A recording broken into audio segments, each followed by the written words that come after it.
अस्सलामुअलैकुम। In this video हम CS504 का लेक्चर नंबर 1 कवर करने वाले हैं। तो शुरू करते हैं आज की वीडियो। तो उसमें सबसे पहले हमारे पास व्हाट इज़ अ सॉफ्टवेयर, कि सॉफ्टवेयर क्या है। कि ना यहाँ पे लिखा है when we write a program, जब हम एक प्रोग्राम लिखते हैं for computer we named it as a software. जब हम कोई प्रोग्राम लिखते हैं कंप्यूटर के लिए तो हम इसे सॉफ्टवेयर का नाम देते हैं, जबकि ऐसा नहीं होता। ठीक है, हमारे पास ऐसा बिल्कुल भी नहीं होता।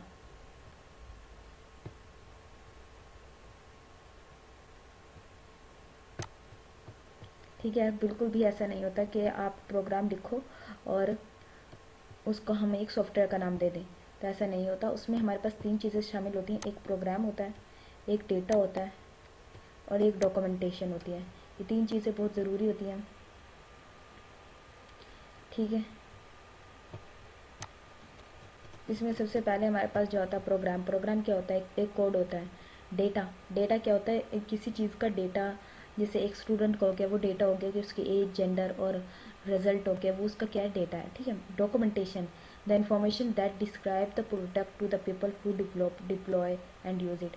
मतलब डॉक्यूमेंटेशन का अल्फाज, मतलब उर्दू में इसका मतलब होता है हमारे पास, मतलब के दलाइल देना, सबूत देना। लेकिन सॉफ्टवेयर इंजीनियरिंग में इसका मतलब होता है कि ना, बयान करना अपने प्रोडक्ट को, कि वो किस तरह डेवलप किया गया है और इसे किस तरह यूज़ करना है। ठीक है, ये हमारे पास तीन आ जाते हैं, कि ये तीन आइटम्स है सॉफ्टवेयर इंजीनियरिंग के जो डिस्क्राइब किए जाते हैं, प्रोग्राम, डेटा एंड डॉक्यूमेंटेशन। ये सिर्फ तीन चीज़ें इनको कर लेना। फिर आता है वाई इट इज़ इम्पोर्टेंट, ये क्यों अहम है हमारे लिए। ठीक है, क्यों अहम है? क्यों आजकल जदीद दौर चल रहा है, कितनी सॉफ्टवेयर आ रहे हैं।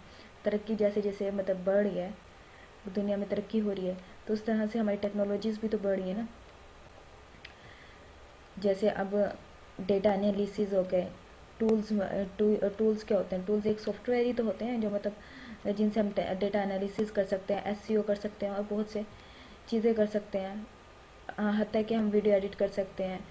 वीडियो एडिट के बाद ये भी क्या है? एक सॉफ्टवेयर है ना। तो इसी तरह इंजीनियरिंग, इंजीनियरिंग क्या है हमारे पास? इंजीनियरिंग होती है हमारे पास जो साइंटिफिक नॉलेज, जो हमारे पास जो साइंटिफिक नॉलेज है ना, उसको इम्प्लीमेंट करती है। इम्प्लीमेंट करके जो चीज़ बनाई जाती है उसको कहते हैं इंजीनियरिंग। ठीक है, अब हमारे पास आ जाता है difference between computer science and software engineering. अब यहाँ पे लिखा हुआ है फिजिक्स, जैसे फिजिक्स की बुनियाद पर मिलकर बनी इलेक्ट्रिकल, मैकेनिकल, सिविल इंजीनियरिंग, लेकिन फिजिक्स खुद इंजीनियरिंग नहीं है।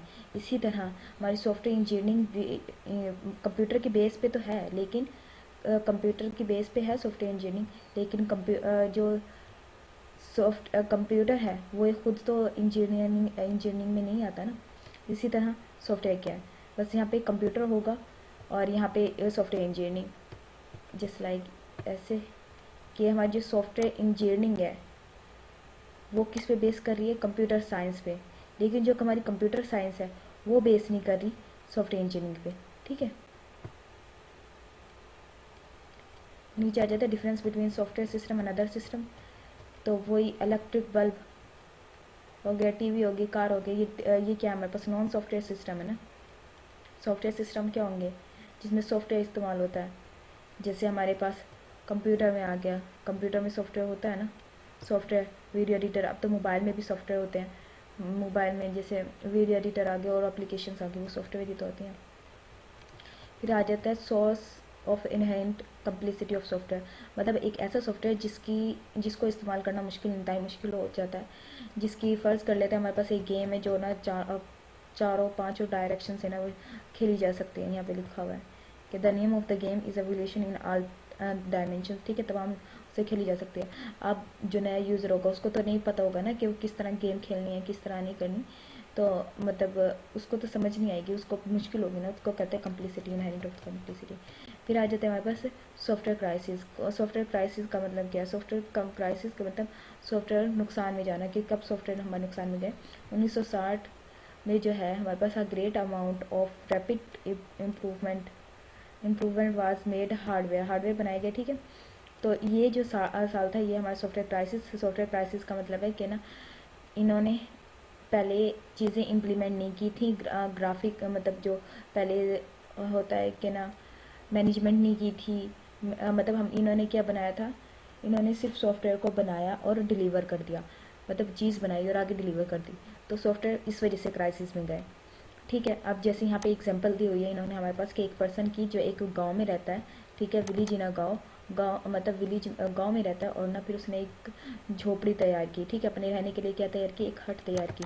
लेकिन फिर उसी के बाद उसने जो उसकी मुश्किलात पेश की शुरू में, तो वो फिर अब जब उसे दोबारा कहेंगे उसी झोपड़ी को बनाने का, तो वो बना देगा, वो बड़ी जल्दी बना देगा। इसी तरह हमारे पास आ जाती है कि ना ये दूसरा, मतलब अगर हम उससे कह देते हैं आयरन हाउस बनाने के लिए, ठीक है, आयरन हाउस उसी बंदे को कह देते हैं जिसने झोपड़ी बनाई। अब उस झोपड़ी वाले बंदे को जो हम कहेंगे आयरन हाउस, उसे क्या पता आयरन हाउस क्या है और आयरन हाउस को किस तरह, तो वो तो तबाह कर देगा ना आयरन हाउस को भी, और बजट को भी, टाइम को भी ज़िया कर देगा। इसी तरह इन्होंने सॉफ्टवेयर में किया था। सॉफ्टवेयर इन्होंने बनाए, ना ही उनकी टेस्टिंग की, ना ही मैनेजमेंट की, और ना ही उनको मतलब प्लानिंग्स के साथ बनाया, बस बनाए और भेज दिए। तो जिसकी वजह से कि वो जब वो यूज़र के पास जाते थे तो वो काम नहीं करते थे, तो इस तरह से मसाइल पेश आते थे। ठीक है, यहाँ पे लिखा from the kind of the problem to which call software crisis कहलाते हैं इन अर्ली 16 सॉफ्टवेयर, ठीक है, हैज सफर, जो 60 सॉफ्टवेयर थे वो सॉफ्टवेयर क्राइसिस में थे। फिर आ जाते हैं हमारे पास result in the following consequences, इन सब हालात का क्या रिजल्ट निकला कि इन्होंने ओल्ड टूल से बनाए थे, टेक्निक्स जो थी हमारे पास वे आर नॉट कंप्लीट नहीं थी। फिर उसके बाद जो ये इनका काम था, मतलब जो काम उन्होंने जिस टाइम पे कहा था उस पर नहीं किया, इन्होंने टू लेट किया, इस वजह से क्राइसिस ओवर बजट हो गई कि बना, मतलब सॉफ्टवेयर बना लिया, अभी सॉफ्टवेयर बना नहीं है लेकिन ओवर बजट हो गए, तब भी हमारे पास सॉफ्टवेयर क्राइसिस मतलब क्राइस में चला गया। फिर मोर कम्प्लेक्सिटी ऑफ एप्लीकेशन हमारे पास यही है। फिर यही है कि 1960 में ओनली कोडिंग इज़ नॉट सुफिकेंट, के काफ़ी नहीं रही, टू डेवलप द सिस्टम, किसने फिर क्या कहवाया, हमारे सॉफ्टवेयर इंजीनियरिंग का सिस्टम आया, ठीक है, 1960 में। तो आई के मुताबिक जो है हमारे पास, IEEE के मुताबिक जो हमारे पास डेफिनेशन है, जिसका IEEE का मुखाफा है international institute of electric and electronic engineering, ठीक है, इसके मुताबिक the application of systematic discipline and quantifiable approach to the development operation and maintenance of the software, that is application of engineering software. मतलब ये कि सॉफ्टवेयर क्या होता है, सॉफ्टवेयर के बारे में पता चले, सॉफ्टवेयर इंजीनियरिंग क्या होती है कि ना, हमने पहले क्या किया, एक मुनज़्ज़म तरीके से बनाया, डिसिप्लिन मतलब जो वक्त दिया गया था हमें, हमने उसी के मुताबिक उसे मतलब टाइम की मेंटेनेंस रखी, टाइम को मैनेज रखा, क्वांटिफेबल यानी हमने चीज़ों को जो है एक मतलब अगर हमने यूज़र इंटरफेस अच्छा रखा है तो हमने उसकी कारकर्दगी भी, इफ़िशेंसी भी अच्छी रखी है। इसका मतलब कि ना चीज़ों को साथ लेकर चलना, मतलब हर चीज़ का ध्यान रख के चलना कि मैनेजमेंट का, इफ़िशेंसी का, उसकी क्वालिटी का, उसमें मेंटेन करना अपने आप को, ठीक है। डिसिप्लिन में आ जाएगा, मतलब जो यूज़र ने, हमारे पास जो यूज़र है उसने जो वक्त दिया है, ठीक है, उसके मुताबिक उसको देना, कि सॉफ्टवेयर देना। सिस्टमैटिक मुनज़्ज़म करना, हर चीज़ को मुनज़्ज़म करके चलना, ठीक है, इसको कहते हैं सॉफ्टवेयर बनाना, जिसमें सिस्टमैटिक डिसिप्लिन एंड काउंटेबल, ये एक मुकम्मल अप्रोच होती है सॉफ्टवेयर बनाने वाले की, सॉफ्टवेयर इंजीनियरिंग की, ठीक है। ये हमारे पास 3 डेफिनेशन है, एक ये डेफिनेशन हमारे पास एक के ऊपर है। फिर सॉफ्टवेयर इंजीनियरिंग क्या है, जिसमें हमारे पास emphasis all those thing are use software production, जो प्रोडक्शन के लिए लैंग्वेज इस्तेमाल होती है, डिज़ाइन करते हैं, सॉफ्टवेयर डिज़ाइन करते हैं, टूल्स करते हैं, टेस्टिंग करते हैं, मेंटेनिंग एंड डेवलपमेंट। और वेल इंजीनियर्ड सॉफ्टवेयर कौन सा, तो बहुत अच्छे सॉफ्टवेयर जिनकी रियलाबिलिटी, गुड यूज़र इंटरफेस और गुड क्वालिटी हो एंड कॉस्ट इफेक्टिव हो, मतलब कोई भी चीज़ इधर उधर ना हो, हर चीज़ बैलेंस से चल रही हो, ठीक है। बैलेंसिंग एक्ट, इसमें भी वही बात है, बैलेंसिंग एक्ट ये है कि हर चीज़ को एक साथ लेके चलो, कॉस्ट है तो एफिशिएंसी भी रखो, और अगर कॉस्ट नहीं है तो मतलब कॉस्ट बिल्कुल मिनिमम है, तो ऐसे भी ना हो कि कॉस्ट बिल्कुल मिनिमम हो और रियलाबिलिटी और एफिशिएंसी उसकी बिल्कुल हाई कर दो, तो फिर ऐसे भी वो मतलब नुकसान में, क्राइसिस में जा सकते हैं।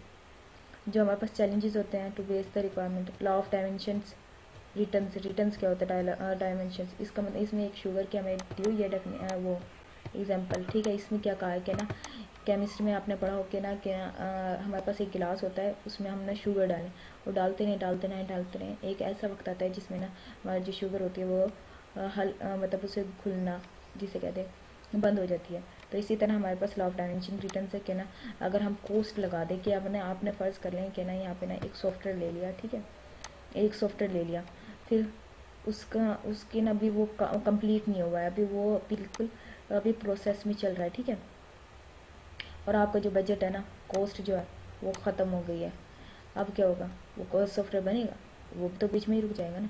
तो इसी तरह से है ये बैलेंसिंग एक्ट। बैकग्राउंड क्या है इसका सॉफ्टवेयर का, कैपर जोन्स था जिसने रे अनाउंस किया partnership practitioner research in the software engineering, ठीक है, उसने एक कंपनी खोली, ठीक है, जिस कंपनी का नाम था उसके पास यहाँ पे है, सॉफ्टवेयर इंजीनियरिंग के लिहाज से उसने एक कंपनी खोली, फिर उसने उसमें जो प्रोजेक्ट रिसर्च किए और एनालाइज किए, फिर उसको एक उन सबको उन प्रोजेक्ट को एक बुक की शक्ल में लिखा, ठीक है, उन कुछ जो प्रोडक्ट थे, उसने जो प्रोडक्ट थे सॉफ्टवेयर इंजीनियरिंग के रिलेटेड, उसने 25 डिफरेंट कैटेगरीज में उसने प्रोडक्ट नहीं सॉरी प्रोजेक्ट को डिवाइड किया, फिर 1000 जो प्रोजेक्ट थे उसमें लिखे एनालाइज किए हुए, लेकिन यहाँ पे इन्होंने सिर्फ हमें कुछ ही दिए हुए हैं, ठीक है, ये उसके सिर्फ सॉफ्टवेयर के प्रोजेक्ट थे सॉरी। फिर आ जाते हैं हमारे पास समरी। उम्मीद है ये लेक्चर आपको पसंद आया होगा, ये लेक्चर कंप्लीट हो गया, उम्मीद है ये लेक्चर आपको पसंद आया होगा, मिलते हैं नेक्स्ट वीडियो में, तब तक के लिए अल्लाह हाफिज़।